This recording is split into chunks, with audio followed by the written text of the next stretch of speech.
लोकसभा चुनाव को लेकर बिहार में एनडीए के बीच सीटों के बंटवारे का फॉर्मूला लगभग तय हो चुका है। खासकर चाचा पशुपति पारस और भतीजे चिराग पासवान के बीच सीटों को लेकर जो महाभारत छिड़ने की आशंका थी, आखिरकार उस पर विराम लगता दिख रहा है। और सबसे बड़ी बात यह है कि अब सभी पक्ष संतुष्ट भी नजर आ रहे हैं, जिस पर मुहर खुद प्रिंस राज पासवान ने लगाई है। समस्तीपुर लोकसभा सीट से सांसद प्रिंस राज पासवान ने सोशल मीडिया एक्स पर पोस्ट करते हुए लिखा, हमारी पार्टी रालोचपा एनडीए का अभिन्न अंग है। माननीय प्रधानमंत्री नरेंद्र मोदी जी देश के साथ साथ हमारे भी नेता हैं और उनका निर्णय हमारे लिए सर्वोपरि है।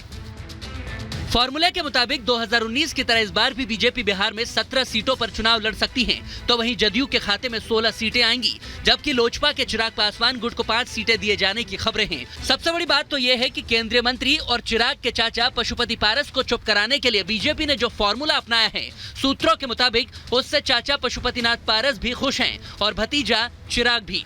सूत्रों की माने तो बीजेपी ने पशुपति पारस को राज्यसभा भेजने का ऑफर देकर मना लिया है। पशुपति पारस के घर पर ही आज अहम बैठक हुई। जो सांसद उनके हैं उनके साथ उनकी बैठक हुई और थोड़ी देर बाद पूरी तस्वीर साफ हो गई। हालांकि उन्होंने अपने जो प्रवक्ता उनको ये कहकर बाहर भेजा कि आप जाकर मीडिया में कह दे कि हम मान गए। और यही नहीं, इस खबर पर मुहर तब भी लग गई जब प्रिंस पासवान ने, जी हाँ, प्रिंस ने, जो सांसद हैं एलजेपी के, उन्होंने ट्वीट कर दिया कि प्रधानमंत्री नरेंद्र मोदी में उनकी पूरी आस्था है, बीजेपी में पूरी आस्था है, वो जो भी फैसला लेंगे वो उनके साथ जाएंगे। चाचा और भतीजा दोनों को खुश करने के साथ साथ किसी भी तरह के नुकसान से बचने के लिए बीजेपी ने जिस तरह की बाजी बिहार में खेली है, उसमें आगे क्या पेच आ सकता है ये तो फिलहाल कहा नहीं जा सकता, क्योंकि इस मुद्दे पर अभी फिलहाल कोई कुछ बोलने को तैयार नहीं है। लेकिन सूत्रों के मुताबिक नए फॉर्मूले के मुताबिक चिराग पासवान को जो बिहार की 5 सीटें दी गई हैं, उनमें से 2 सीटों को लेकर ही सबसे ज्यादा बवाल मचा है। सूत्रों की माने तो एनडीए चिराग को हाजीपुर, समस्तीपुर, खगड़िया, वैशाली और नवादा की सीट देने को तैयार है। दरअसल खुद को पीएम मोदी का हनुमान बताने वाले चिराग पासवान और पशुपति पारस के बीच हाजीपुर और समस्तीपुर सीट को लेकर जबरदस्त टकराव का माहौल बना हुआ था। खासकर चिराग हाजीपुर सीट को लेकर जिद पर अड़ गए थे। एक वक्त सभी को ऐसा लगने लगा था कि चाचा और भतीजे के बीच की यह दरार कभी नहीं भरेगी, लेकिन बीजेपी के दिग्गजों ने एक झटके में ऐसा पासा फेंका कि सारा खेल बदल दिया और अब सभी को यह यकीन हो चला है कि बीजेपी ने एक बार फिर अपने मास्टर स्ट्रोक के जरिए बिहार में एनडीए का सबसे बड़ा सियासी संकट दूर कर लिया है। Bureau report, Republic Bharat. तो बीजेपी इस वक्त बिहार में अपने सहयोगियों को साधती हुई जो है नजर आ रही है। अनूप इस खबर पर ज्यादा जानकारी के साथ हमारे साथ यहां पर जुड़ रहे हैं। अनूप, क्या तस्वीर पूरी तरह अब साफ हो चुकी है? क्योंकि जो पहले हालात नजर आ रहे थे उसके उलट अब दोनों ही, चाहे चिराग पासवान की बात करें या फिर पशुपति पारस की, दोनों को साधता हुआ कहीं ना कहीं बीजेपी इस वक्त नजर आ रही है।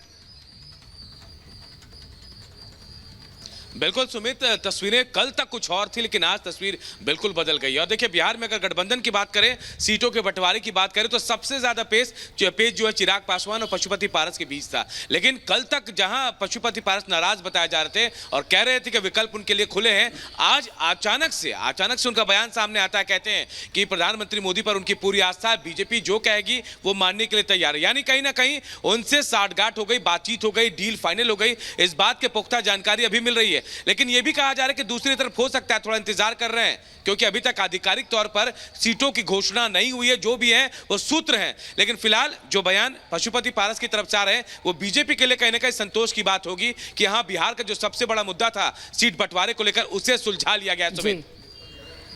लेकिन अनूप, ऑफर क्या है, क्या मिलेगा? क्योंकि अगर चिराग पासवान की ही पार्टी को 5 सीटें मिलेंगी तो उसके बाद ज्यादा विकल्प बचता नहीं है, तो फिर पशुपति पारस और उनकी पार्टी को क्या मिलेगा?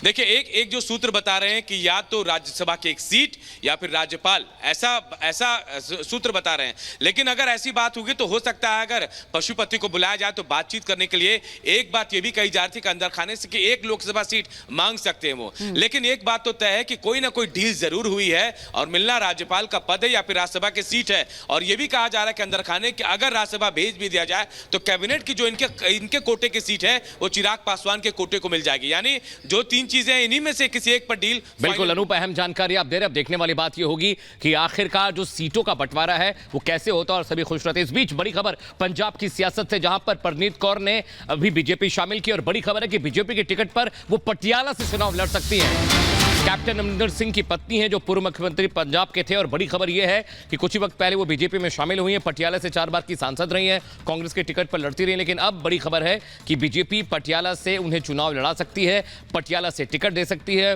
पूर्व मुख्यमंत्री कैप्टन अमरिंदर सिंह की पत्नी है और कुछ वक्त पहले उन्होंने बीजेपी में औपचारिक रूप से शामिल हुई हैं।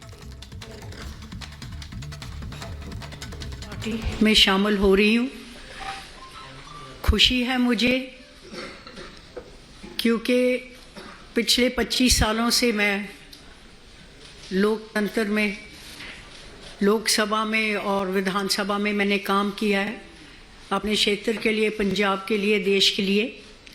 और आज वो समा आ गया है जिसमें सबको एकत्र होके जो सबसे बढ़िया हमारे देश को, देश में विदेशों में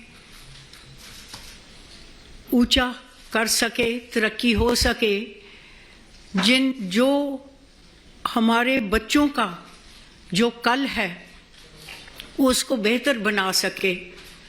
मुझे पूरा विश्वास है कि वो ही है एक शख्स जिनकी नेतृत्व में और भारतीय जनता पार्टी की नेतृत्व में हम अपने बच्चों और अपने देश को सुरक्षित रख सकें और उनको आगे ले जा सकें।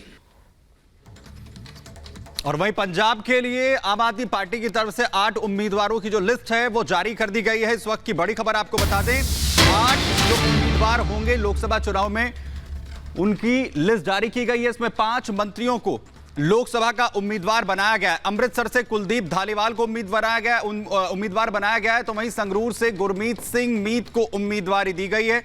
पटियाला से बलबीर सिंह उम्मीदवार होंगे, तो भटिंडा से गुरमीत सिंह को जिम्मेदारी जो है वो लोकसभा चुनाव में उम्मीदवार के तौर पर यहां पर दी गई है। तो 8 नाम उम्मीदवारों के जो यहां पर जारी किए गए हैं आम आदमी पार्टी की तरफ से पंजाब को लेकर 8 नाम जो है वो यहां पर सामने आ गए। और हमारे सहयोगी विशाल इस वक्त हमारे साथ जुड़ गए हैं। विशाल, आम आदमी पार्टी ने उम्मीदवारों की लिस्ट जारी कर दी है, 8 उम्मीदवार, लेकिन 3 मंत्री, यानी उम्मीदवार ढूंढना थोड़ा मुश्किल काम है। हालांकि पिछले 5 सालों में हालात बहुत बदल गए हैं पंजाब में। देखिए, पंजाब को लेकर अगर बात की जाए तो आम आदमी पार्टी जो है वो लगातार कॉन्फिडेंट नजर आ रही है। शुरू से ही हमने देखा है कि किस तरीके से आम आदमी पार्टी के संयोजक और दिल्ली के मुख्यमंत्री अरविंद केजरीवाल कई बार पंजाब का दौरा कर चुके हैं। भगवंत मान जो पंजाब के मुख्यमंत्री हैं उनके साथ कई रैलियां जो हैं वो भी हमने देख लिया।